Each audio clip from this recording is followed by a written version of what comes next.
warahmatullahi wabarakatuh. Saya Eva Utama dari mahasiswa PPG dalam jabatan 2002, berasal dari SD 30 Kaur.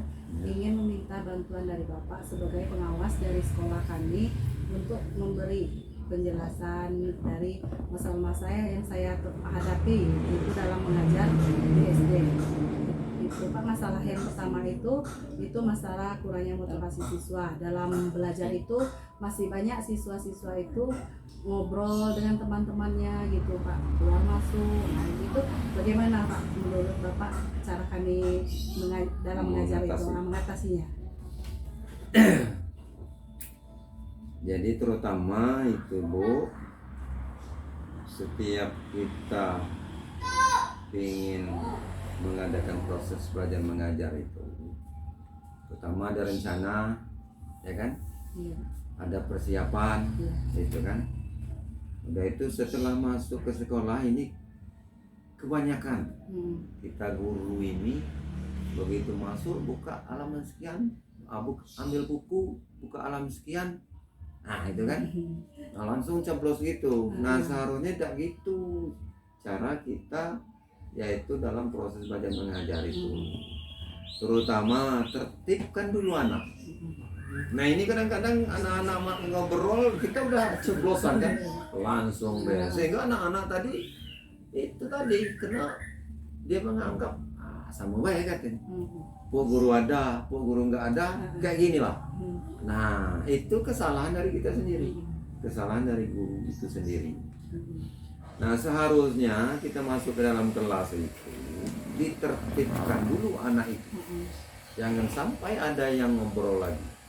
Nah, itu kan fokus ke pelajaran. Maka kita kadang-kadang sebelum buka pelajaran yang baru kita buat permainan dulu. Boleh nyanyi, boleh berdoa, supaya anak-anak fokus belajar itu, tujuannya itu.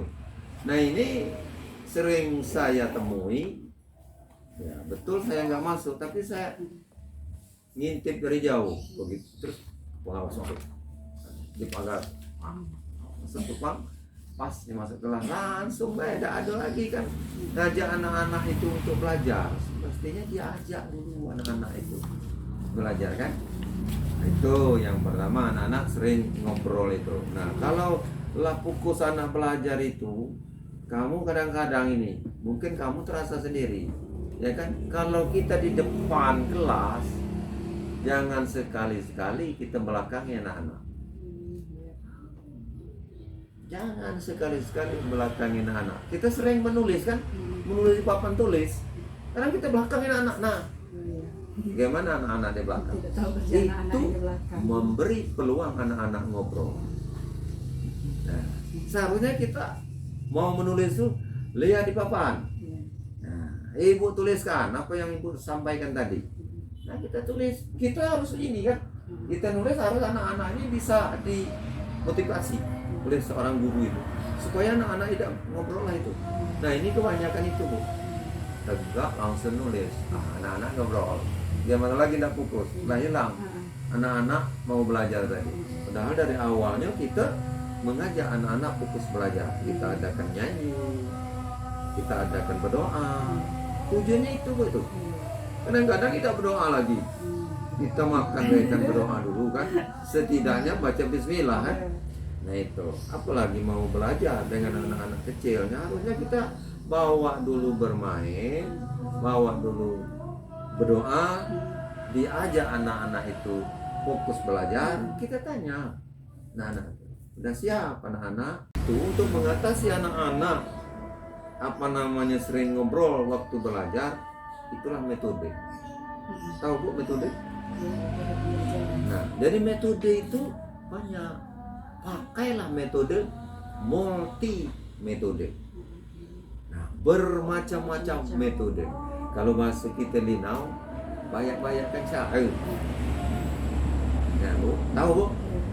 Banyak-banyakkan cara kita supaya anak itu fokus belajar. Insya Allah mudah-mudahan.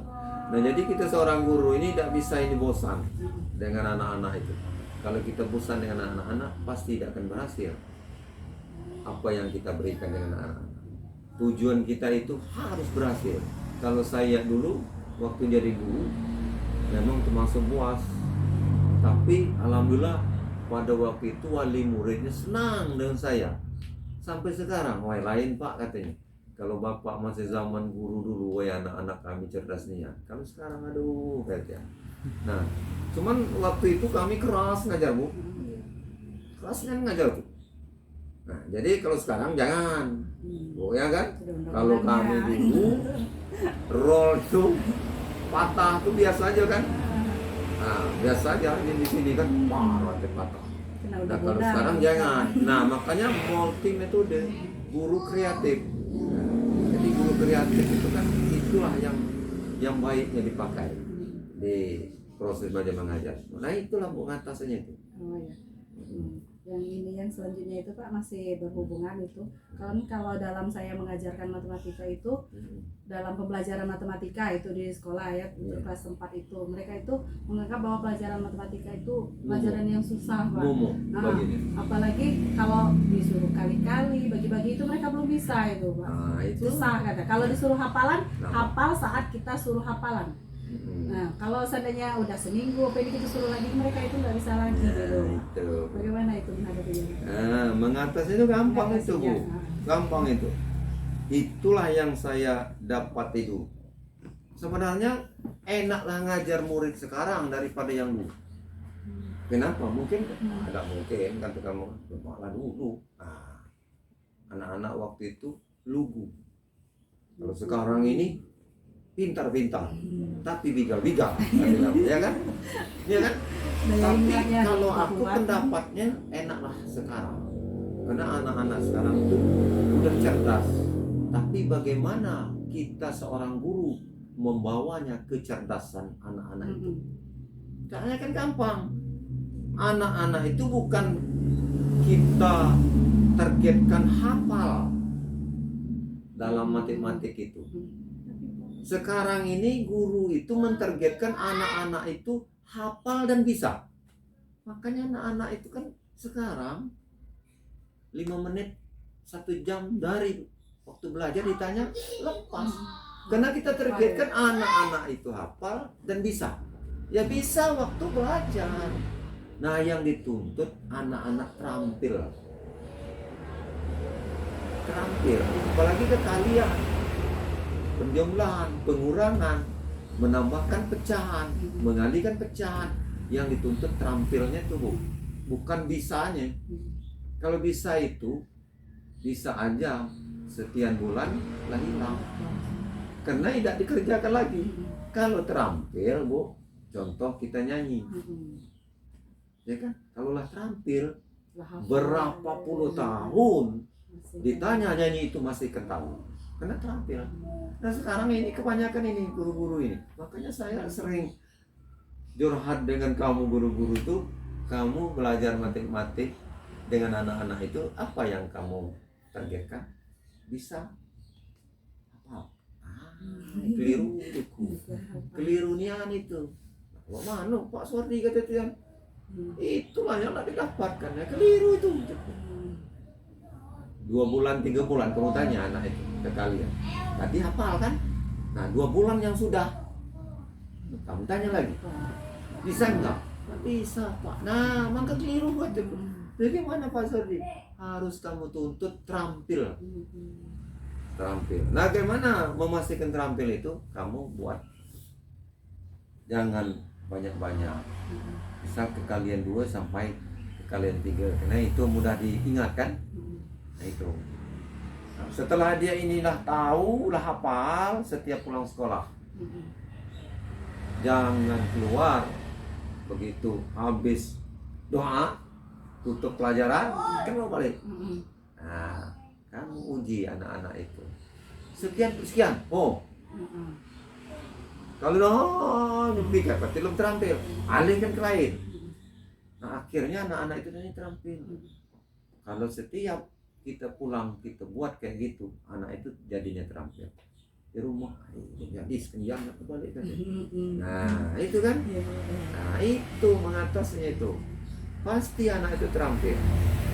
Nah, lah Lazim yang ini tadi pindahkan lagi ke kalian lain. Setiap pulang kita uji anak itu. Terampil belum? Nah, kalau dia masih nganggap berarti hafal, bukan terampil tuh. Ya tuh kalau ngemek udah itu pastinya mulai kagak. Misalnya kalian 4 kali 4, misalnya 5 kali 4 kata kamu tadi, mulainya dari 1 dua. Nah, berarti belum terampil, baru hafal. Itu caranya, Bu. Ya, memberikan proses belajar mengajar tentang matematik itu caranya supaya anak terampil. Beda dengan pelajaran yang lain kan. Nah, itulah caranya. Kira-kira paham tuh? Oh, paham ya. Nah, itu. Nah, kalau paham harus ditularkan dengan teman sejawat yang lainnya nanti. Nah, itu. Ya, hanya itu saja Pak. Iya.